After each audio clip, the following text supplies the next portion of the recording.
Alright guys, what we're going to be doing today is we're going to be changing the front brakes on a 2005 Chrysler Sebring. This should be pretty standard for a lot of cars, but this is specifically for the Sebring. So we're going to see how it goes. First thing you want to do is you want to get your torque wrench. Something a little bigger like this will work nicely. So anyway, like I said, the smaller one will work too, but that's what we're going to do right now.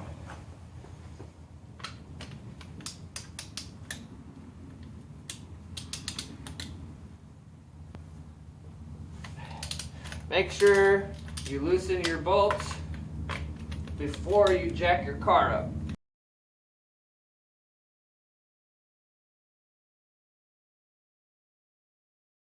You also want to make sure that for this job you have a nice sturdy like 1-ton jack, and then you're going to want to use another like regular jack just as your safety precaution.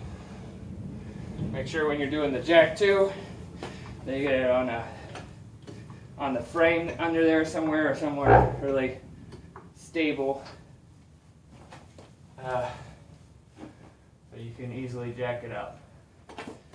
Make sure that it doesn't want to move around on you. Alright, so I'm going to take this tire off. And there we go. Whew.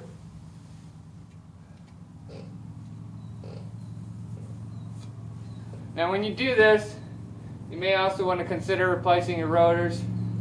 Just to kind of depends on how bad you think your rotors are. Mine are kind of right on the verge there of needing it. You can tell there's a little bit of more of a rotor right here on the edges, and where they've been worn down there's a edge right there, and over here pretty rusty, which isn't a big thing with rotors, but I mean, if they've been worn down, you may want to replace them.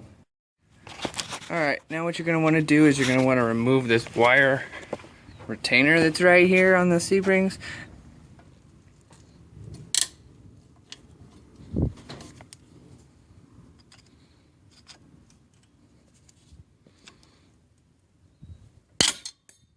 Woo!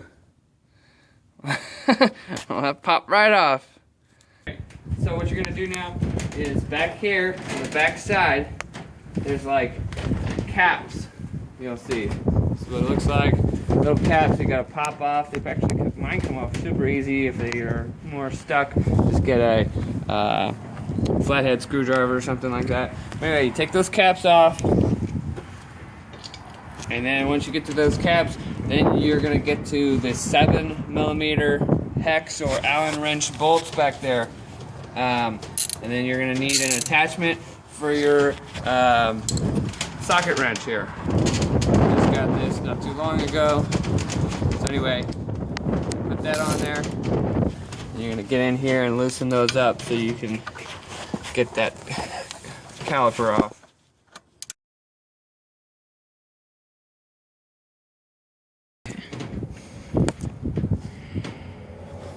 Okay, what we're doing now is just getting this off of your rotor and your brake. You may need to stick a flathead or something in there, just kind of loosen things up. And you're doing this all after you got these bolts real nice and loose, if not all the way out. So, there we go. Just like that. My part of my brake, or it just came with it. They pretty much all the way down to where there is no more pad. So they definitely need to be changed. Alright. Take this one off too. That one's as well really low down there. Now if you want to take these bolts out, put them somewhere safe.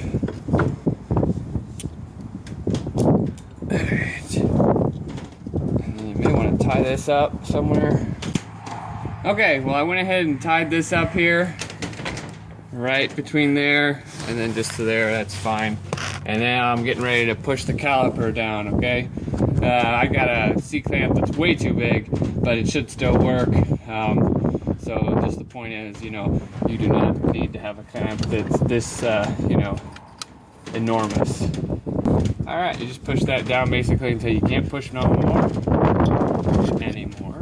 If you're just doing your brakes, I'm pretty sure you can just take it down to this and you'll be good to go. You put your brakes pads on here and you can put everything back the way it was. Now, I'm doing my rotors as well. So if you're doing your rotors, then you have to come back here and take that off. So that's what we're gonna take, you know, work on next, so we can get this old rotor out of here.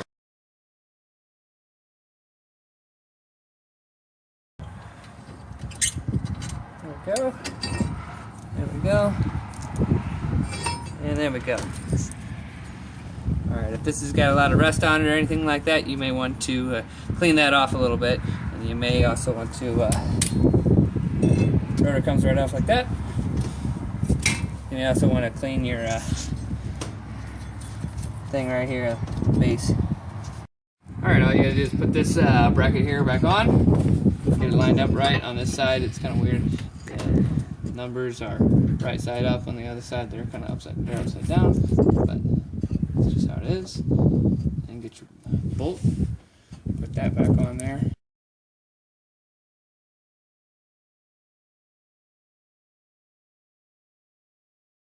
Untie your caliper where it's hung up, and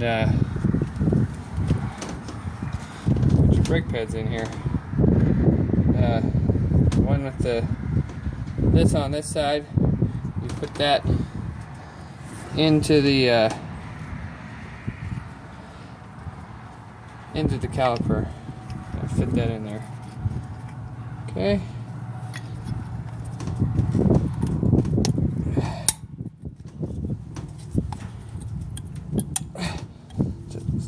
There we go. All right. Snaps in.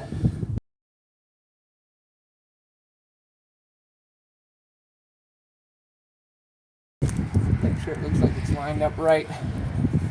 And then also you'll know, because you have to get your Allen bolts back in there. So that's the next thing we're gonna do. I'm gonna put these back in here.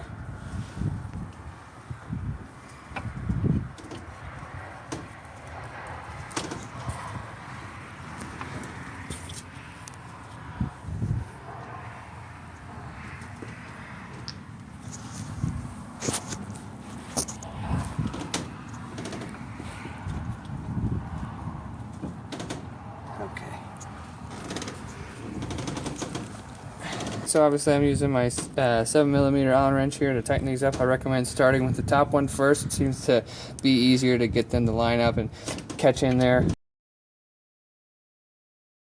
Make sure those are good and tight, but not so tight that you'll never be able to get them back off.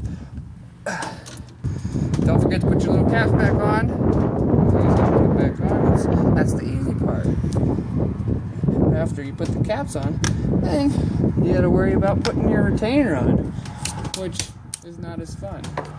Stick your retainer in there, and it's gotta be on the outside of this right here, and then you want to stick your other end in the hole here. If you can, should be able to.